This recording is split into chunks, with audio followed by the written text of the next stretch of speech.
Hello everyone, welcome back to my channel. आज हम करेंगे हिंदी का टॉपिक वचन, जो हिंदी के टॉपिक से होगा। इससे पहले हम लिंग का टॉपिक कर चुके हैं, वहां पर आपको 2 वीडियो मिल जाएंगी, प्लस भाषा का और विचार, वर्ण विचार का।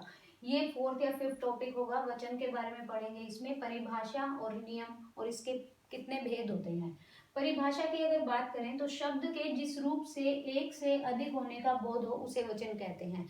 मतलब आपको एक वचन और बहुवचन, अगर एक वचन है तो एक आदमी का उसमें वर्णन किया जाएगा। अगर बहुवचन है तो 2 भी हो सकते हैं और 2 से ज्यादा भी हो सकते हैं। तो ये सिंपल सी परिभाषा है। शब्द के जिस रूप से एक से अधिक का बोध हो उसे वचन कहते हैं। अगर इसके भेदों की बात करें तो 2 तरह के वचन होते हैं, एक होता है एक वचन, एक होता है बहुवचन।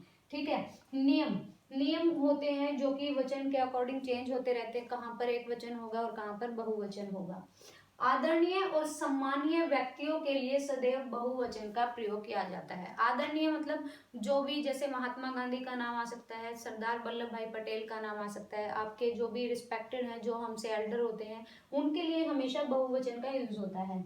इसके लिए एक वचन व्यक्तिवाचक संज्ञा को ही बहुवचन में प्रयोग किया जाता है। एक वचन मतलब जो एक बंदे के बारे में, एक आदमी के बारे में क्या करें, वर्णन करें।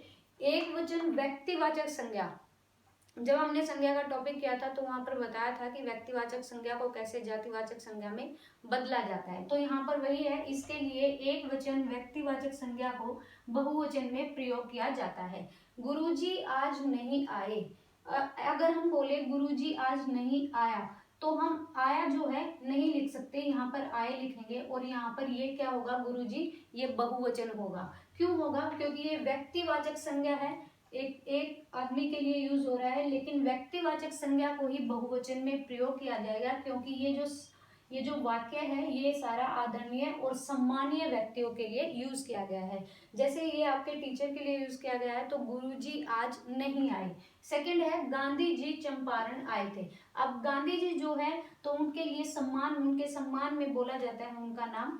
तो गांधी जी यहाँ पर आपको अगर अंडरलाइन करके पूछा जाए तो सबसे पहली बात तो ये व्यक्तिवाचक संज्ञा है। ठीक है। अगर बहुवचन और एक वचन की बात करें तो इसमें ये बहुवचन काउंट होंगे, ये एक वचन के रूप में नहीं काउंट होंगे, वैसे ये व्यक्तिवाचक संज्ञा है।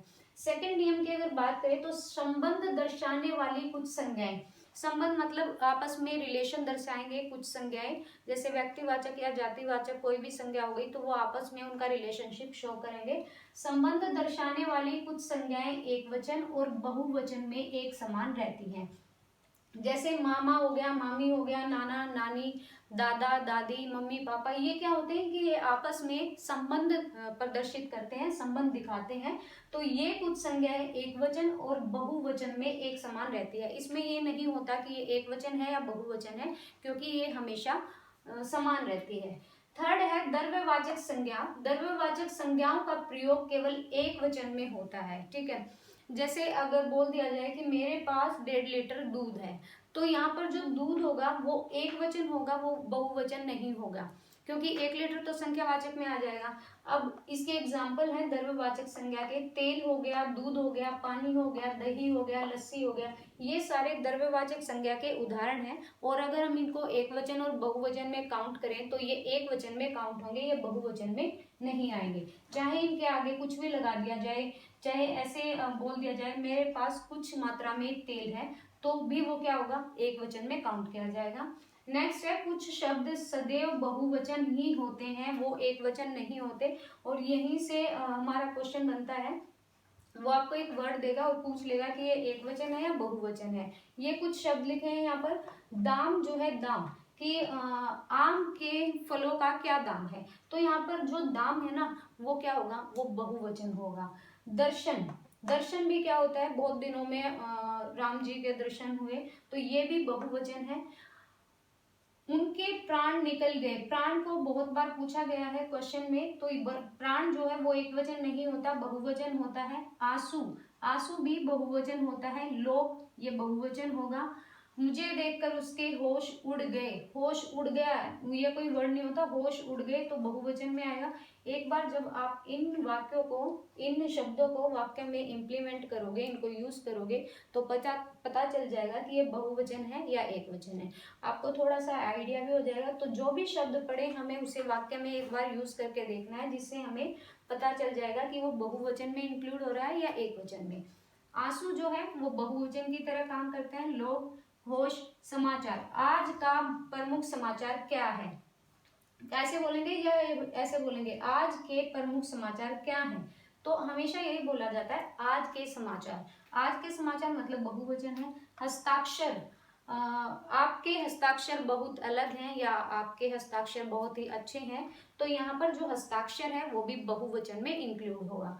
फिर है दर्शक। दर्शक जो है, जैसे जो ऑडियंस होती है उनको दर्शक बोलते हैं। जो जैसे अगर कोई सर्कस देखने आया है या फिर कोई रामलीला देखने आया है, कोई मेला देखने आया, तो उनको हमेशा दर्शक बोला जाता है और दर्शक हमेशा बहुवचन में इंक्लूड होते हैं। भाग्य, भाग्य भी बहुवचन में आएगा। केश, केश यहाँ पर बालों को लिखा गया है, तो केश क्या है, ये बहुवचन होते हैं, एकवचन नहीं होते।